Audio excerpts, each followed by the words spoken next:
3 rak harta karun itu diletakkan berjajar di tengah lantai pertama. Semuanya juga terlihat jelas oleh semua orang. Baris pertama berisi 16 harta karun sihir kuno yang terlihat cemerlang. Sedangkan baris kedua berisi material langka dengan berbagai bentuk dan juga ukuran. Dari bongkahan besi seukuran kepalan tangan hingga kristal merah darah. Baris ketiga berisi material paling sedikit, hanya terdiri dari beberapa botol berukuran 1 inci. Namun botol-botol itu tampaknya berisi pil obat. Hanli mengerahkan pandangannya tanpa ekspresi melewati harta karun itu dan mempertahankan penampilan yang tenang. Meskipun yang lain juga tetap tenang, tak seorang pun berani mengotak-atik harta karun itu sesuka hati. Mereka hanya menilai nilai dan kegunaan masing-masing harta karun ajaib itu dengan mata mereka. Karena pada dasarnya mereka juga akan segera membagi harta karun tersebut. Dan beberapa saat kemudian, Markis Nanlong melangkah maju dan mulai memeriksa harta karun atas nama rombongan. Adapun yang lain, mereka mulai berdiskusi ramah tentang asal-usul dan kegunaan harta karun tersebut. Tetapi selain itu, siapa yang tahu apa yang sebenarnya mereka pikirkan?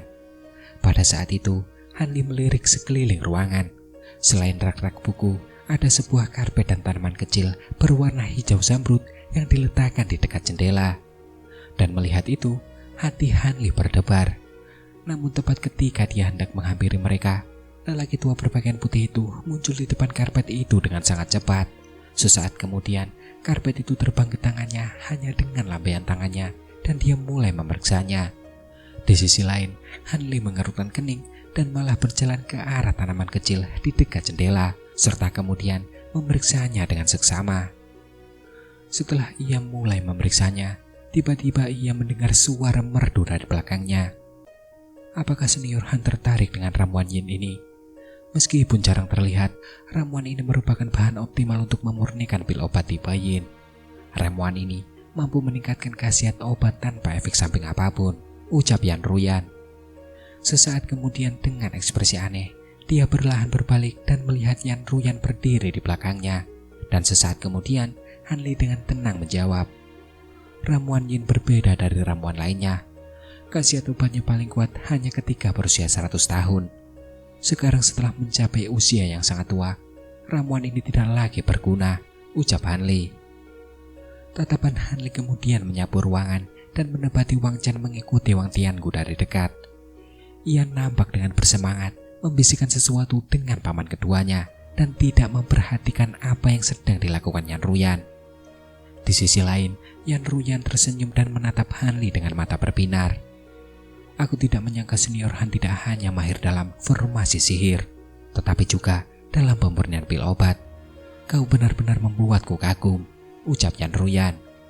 Di sisi lain, Hanli menjadi sangat waspada karena wanita itu begitu bersemangat untuk mengobrol. Sesaat kemudian, dia pun menjawab dengan belak-belakan. Penyempurnaan pil hanya sedikit. Namun rekan Taoyan, apakah Anda tahu hubunganku dengan suami Anda? Apakah Anda tidak takut membangkitkan kemarahan suami Anda karena berbicara denganku? Ucap Hanli. Setelah mendengar itu, senyum Yan Ruyan memudar dan dia berkata dengan nada tak berdaya. Tentu saja aku tahu, tapi aku masih berharap sia-sia untuk menghilangkan kebencian antara senior dan suamiku, ucap Yan Ruyan. Hanli mengangkat alisnya dan seringai muncul di wajahnya. Menghilangkan kebencian. Sekte Dao Iblis kalian dan aliansi Dao Surgawiku selalu memiliki hubungan yang bermusuhan. Lalu apa yang perlu dihilangkan? Ucap Hanli. Yan Ruyan tersenyum getir sebagai tanggapan dan mulai berbicara ketika Markis Nanlong tiba-tiba berseru. Kemarilah, saudara-saudari tahu, kita akan membagikan harta karun lantai ini terlebih dahulu sebelum menuju ke atas, ucap Markis Nanlong. Setelah mengucapkan kata-kata itu, Hanli tidak lagi memperhatikan Yan Ruyan dan berjalan mendekat. Sedangkan di sisi lain, wajah cantik Yan Ruyan menunjukkan berbagai emosi sebagai respon sebelum dengan enggan mengikutinya. Ketika Wang Chen melihat Yan Ruyan mengikuti Hanli, dia tampak sedikit bingung. Tetapi setelah melirik Yan Ruyan dalam-dalam, dia dengan cerdik memutuskan untuk tetap diam mengenai masalah itu. Adapun Wang Tiangu, dia juga berpura-pura tidak melihat tentang masalah tersebut. Dan sesaat kemudian, Markis Nanlong telah nampak mengumpulkan semua barang di satu rak dan dengan tenang berkata, "Baiklah, mari kita perjelas isinya. Ada 6 harta karun kuno, 10 harta karun sihir, dan 8 bagian bahan obat dan pil obat yang diatur sesuai nilainya. Tentu saja, yang paling diinginkan semua orang adalah harta karun kuno. Lagi pula, kekuatan penuhnya dapat ditampilkan tanpa pemurnian apapun. Namun, harta karun sihir ini juga bukan barang biasa. Semuanya adalah harta karun sihir yang ditinggalkan oleh lawan-lawan tangguh Master Cangkun. Kekuatannya juga pasti sangat besar," ucap Markis Nanlong sebelum kemudian kembali berkata, "Namun, sekalipun hanya 70% dari kekuatan mereka yang dapat ditampilkan setelah meluangkan waktu untuk menyempurnakannya, itu pasti akan sepadan. Karena itu, Anda dapat memilih mereka sesuai keinginan Anda. Rekan Tawang Chen dan Yan Ruyan, Anda hanya akan mendapatkan satu bagian," ucap Markis Nanlong. Sedangkan di sisi lain, wanita tua itu dengan belak-belakan memanfaatkan usianya dan kemudian berkata, "Dengan usia aku yang sudah tua ini, bagaimana mungkin aku punya waktu untuk memurnikan benda harta karun ajaib? Tentu saja, itu akan menjadi harta karun kuno," ucap wanita tua itu. Mendengar itu, yang lain tidak menanggapi kata-katanya, tetapi mereka hanya tertawa getir dalam hati. Pada saat itu, tiba-tiba Wang Tiangu berbicara dengan Markis Nanlong dengan nada berat. "Apakah saudara tahu Nanlong dan Yun tidak akan memilih lebih dulu? Karena mungkin bisa jadi tidak ada barang yang Anda inginkan di lantai 2, ucap Wang Tiangu. Mendengar itu, ekspresi Markis Nanlong berubah muram dan dia berkata dengan dingin, "Saudara Wang, apa maksudmu?" ucap Markis Nanlong. Di sisi lain, pria tua berpakaian putih itu menatap Wang Tiangu dengan ekspresi tidak ramah. Wang Tiangu mengabaikan hal itu dan terkekeh. "Bukan apa-apa, aku hanya merasa akan sayang jika kau memutuskan untuk tidak memilih duluan harta karun ini," ucap Wang Tiangu. Namun sesaat kemudian, dengan ekspresi dingin, Markis Nanlong mendengus. "Tidak ada apapun di sini yang kami inginkan. Rekan Taoyan, ambil dengan prioritas pertama. Adapun rekan Tauhan, terserah dia akan memutuskan apakah dia akan menggunakan hak istimewanya atau tidak," ucap Markis Nanlong. Di sisi lain, dia juga tampak tidak senang dengan kata-kata Wang Tiangu.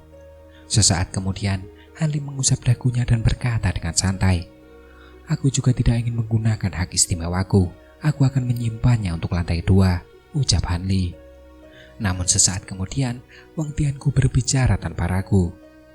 "Jika memang begitu, kita akan membagi harta karun ini secara merata di antara kita. Jika kalian menginginkan harta karun kuno, maka kalian harus melepaskan hak untuk memilih harta karun sihir setelahnya. Saudara-saudara tahu, apakah kalian setuju?" ucap Wang Tiangu. "Metode itu bagus, aku setuju," ucap orang-orang lain dalam kelompok itu yang merasa ini adil dan mereka semua setuju. Tentu saja, Han Li memilih untuk melepaskan harta sihir. Adapun lelaki tua berpakaian putih dan lelaki berkulit sawo matang, mereka memilih untuk melepaskan harta kuno. Sebagai gantinya, mereka masing-masing mengambil 2 harta sihir dan sebagian dari bahan obat dan juga pil obat. Adapun yang lainnya, mereka masing-masing mengambil 1 harta karun kuno. Han Li nampak memperoleh sebuah tabung bambu. Meskipun dia tidak mengetahui tingkat kekuatan atau kemampuannya, dia memasukkan benda itu ke dalam kantong penyimpanannya tanpa banyak pertimbangan. Dia juga mengambil sebagian pil obat dan bahan-bahan obat lainnya. Setelah Han Li dan yang lainnya masing-masing mengambil 1 harta karun sihir, mereka selesai membagikan barang-barang di lantai pertama. Adapun karpet yang sebelumnya, Han Li memperhatikan bahwa lelaki tua berpakaian putih itu telah melemparkannya ke lantai pertama tanpa memperhatikannya lebih lanjut. Tampaknya karpet itu tidak berharga, sedangkan untuk ramuan Yin, tampaknya banyak yang mengenalinya, tetapi tidak ada yang tertarik. Han Li terkekeh dalam hati, karena sepertinya tidak ada seorang pun yang cukup bodoh untuk mengambilnya. Para eksentrik Yuan Ying ini telah memeriksa semua yang ada. Lagi pula, akan sangat mungkin ada harta karun tersembunyi. Setelah para eksentrik Yuan Ying ini menjelajahi lantai pertama sekali lagi, rombongan tersebut naik ke lantai 2 tanpa menemukan hal yang tak terduga. Tetapi ketika mereka tiba, mereka tercengang oleh pemandangan yang ada. Karena begitu mereka memasuki lantai 2, mereka disambut oleh semburan dupa. Karena sebenarnya terdapat sebuah tempat persembahan kecil di puncak tangga lantai 2 dengan patung emas iblis bertanduk tunggal yang ganas dan berlengan 6. Selain itu, patung itu juga tampak agresif dan seolah seperti hidup. Selain itu, di depan tempat suci itu terdapat sebuah kuali berwarna merah menyala yang mengeluarkan kepulan asap putih, dan itulah sumber aroma dupa di udara. Di sisi lain, Markis Nanlong dan yang lainnya nampak terkejut melihat bahwa Master Cangkun telah memuja seekor binatang iblis. Namun, ketika Hanli melihat patung itu, jantungnya berdebar kencang. Karena pada dasarnya, patung itu tampak persis sama dengan binatang iblis di lempeng asal-usul suci. Bahkan memiliki tatapan tajam yang sama dan 6 lengan yang semuanya terangkat ke langit. Hanli pun kemudian mengalihkan pandangannya ke segala sesuatu yang lain di lantai 2. Dan sekitar 10 meter jauhnya, ia melihat meja dan kursi biasa. Ada sebuah wadah tinta, kuas, potongan bambu, dan banyak barang lainnya. Di sisi lain yang berlawanan dengan kuil, ada juga tempat tidur giok biru. Meskipun letaknya jauh, ia samar-samar dapat merasakan aura dingin yang dipancarkan benda itu, seolah-olah benda tersebut terbuat dari giok glasial. Sedangkan di atas ranjang terdapat 3 kotak giok yang tampak cukup menarik perhatian. Dan setelah memperhatikan semuanya, sepertinya lantai 2 adalah kamar tidur Master Cangkun. Dan dalam sekejap, lelaki tua berpakaian putih itu muncul di sisi ranjang giok yang nampak dingin dan mengambil salah satu kotak giok ke tangannya. "Tunggu sebentar," ucap seorang sosok. Tak lama setelah itu, siluet lain muncul di sisi tempat tidur. Tangan mereka mulai bersinar dengan cahaya hitam dan mereka mengarahkannya ke punggung lelaki tua itu. Pria tua berpakaian putih itu menarik pergelangan tangannya dan menghindari serangan mendadak tersebut. Dalam kemarahan yang bercampur kekhawatiran, ia menatap penyerangnya dengan penuh permusuhan. "Apa yang kau lakukan? Kau ingin bertarung denganku?" ucap lelaki tua berpakaian putih. Dan sebenarnya penyerang berjubah sebelumnya itu adalah Wang Tiangu. Sesaat kemudian Wang Tiangu dengan tenang berkata, "Saudara Yun, jangan terburu-buru. Aku hanya ingin memastikan apakah rekan Tao Yun ingin menggunakan hak pilih prestasinya untuk kotak giok ini dan melepaskan hak istimewa tersebut untuk barang-barang lainnya," ucap Wang Tiangu. Di sisi lain, pria tua berpakaian putih itu kembali tenang, tetapi tetap menatap tajam Wang Tiangu. "Tentu saja, aku ingin melihat ke dalam terlebih dahulu. Karena mengapa aku memilihnya jika tidak berguna?" ucap pria tua berjubah putih. Wang Tiangu memasang ekspresi tanpa rasa takut dan malah melirik 3 kotak giok di atas ranjang giok.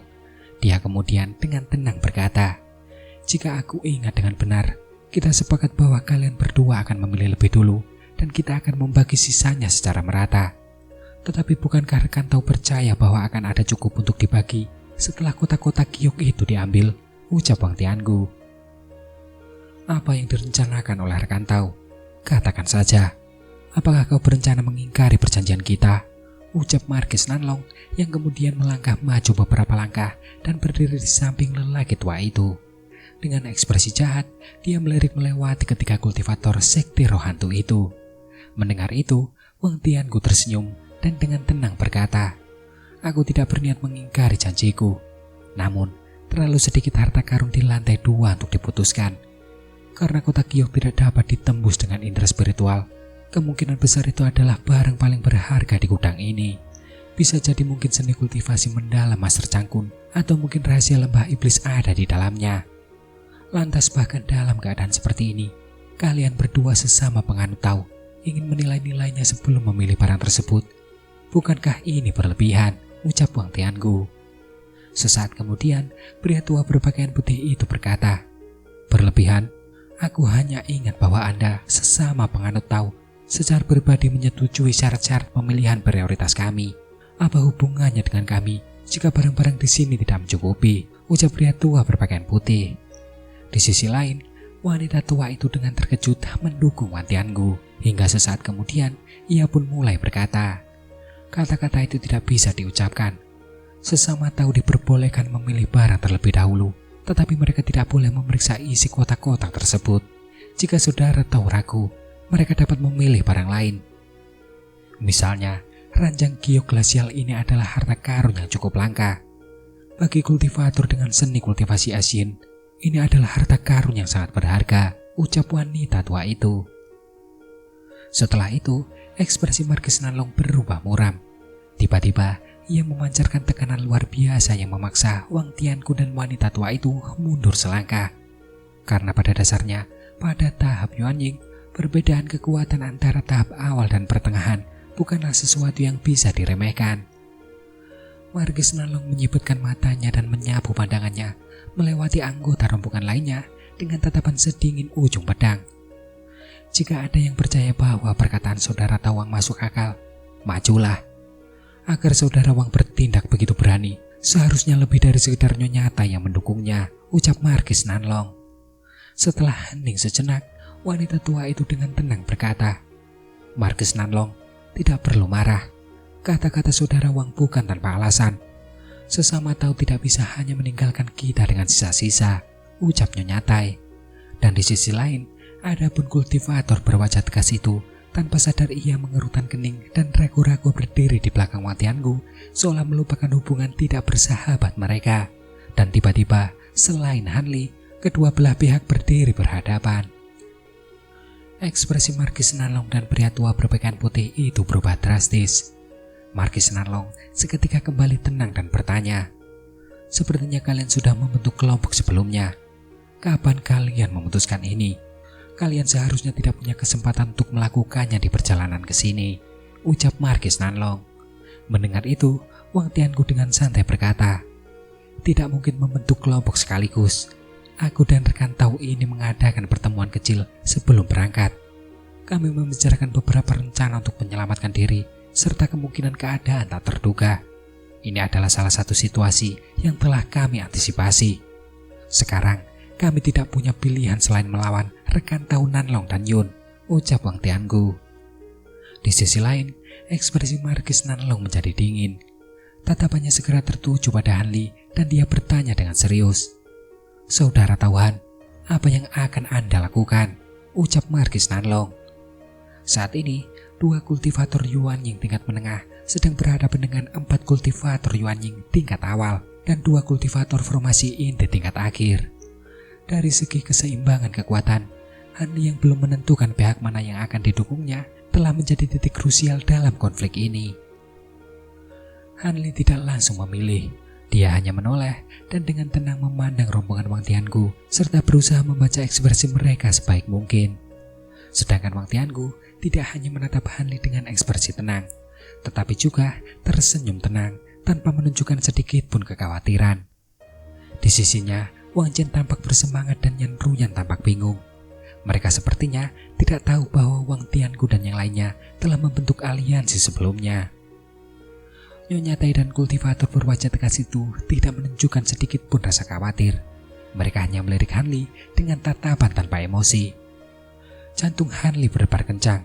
Ia merasa ada sesuatu yang tidak beres dan ia menjadi sangat waspada. Ia pun dengan santai melangkah beberapa langkah menjauh dari kedua belah pihak dan kemudian tersenyum. Aku tidak punya pendapat. Apapun hasil yang diputuskan oleh rekan Tawang atau saudara Nanlong, aku tidak akan menentangnya, ucap Hanli. Marquis Nanlong tidak terkejut dengan ucapan Hanli, karena pada dasarnya Hanli selalu menunjukkan sikap netral. Pertanyaan itu hanya untuk memverifikasi apa yang sudah dicurigai Marquis Nanlong.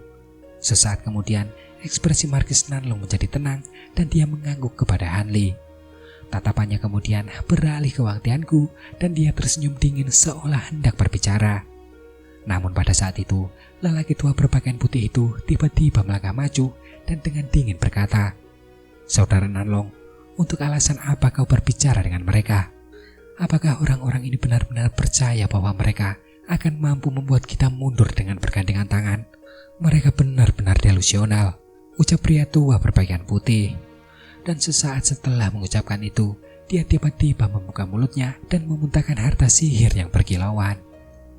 Saudara Taoyun, tunggu, ucap Marquis Nanlong sembari mengerutkan kening dan berpikir untuk menghentikan tindakan gegabah lelaki tua itu karena peluang kemenangan mereka tidak sepenuhnya pasti. Namun, ia tidak menyangka bahwa lelaki tua itu tiba-tiba akan memerintahkan roda perak untuk terbang ke arahnya. Hingga sesaat kemudian, terdengar suara dentuman yang teredam. Di bawah tatapan tak percaya Marquis Nanlong, roda perak itu menembus cahaya keemasan yang melindungi tubuhnya dan langsung menghantam dadanya. Ia tak hanya terpaksa mundur beberapa langkah, tetapi juga meninggalkan bekas depresi di dadanya. Marquis Nanlong bereaksi dengan panik dan ketakutan. Ia menyingsingkan lengan bajunya dan melemparkan pisau kecil berwarna emas dari telapak tangannya ke arah lelaki tua itu. Namun pada saat itu, lelaki tua itu menghilang dan muncul di sisi Wang Tiangu.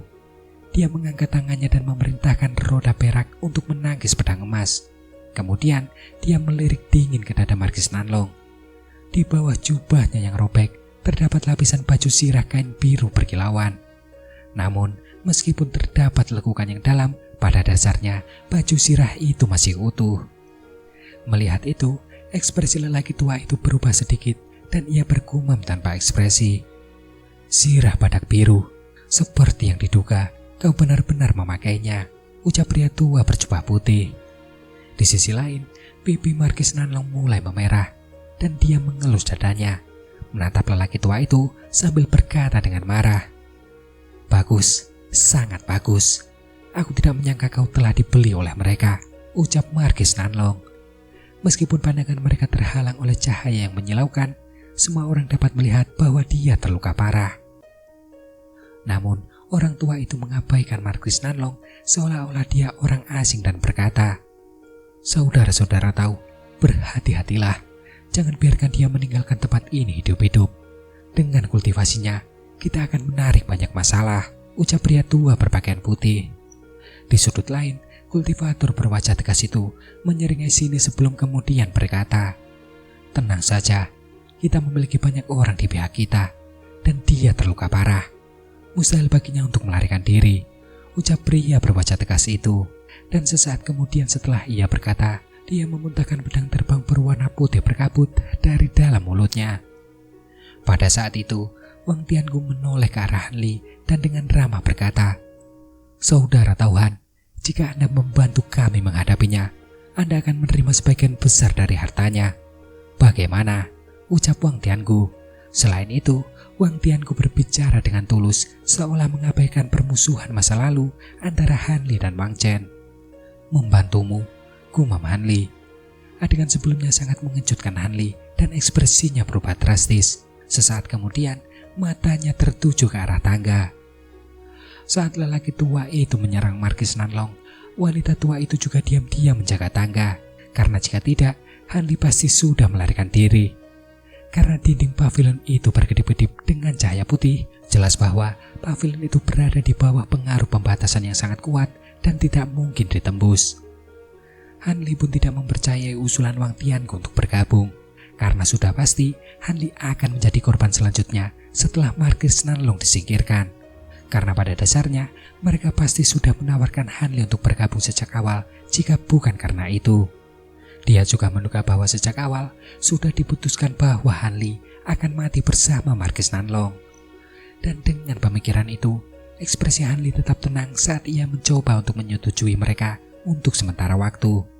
Namun di sisi lain, Marquis Nanlong mencemooh dan berkata, "Saudara Tauhan, Anda tidak mungkin benar-benar mempercayai tipuan dangkal seperti itu, bukan? Meskipun aku tidak tahu metode apa yang digunakan saudara Tauhan untuk memikat mereka semua, termasuk teman baikku selama 100 tahun, ada harapan untuk bertahan hidup jika kita bergandengan tangan. Tetapi, jika kita membiarkan mereka berurusan dengan kita secara terpisah, kita pasti akan menemui kehancuran," ucap Marquis Nanlong.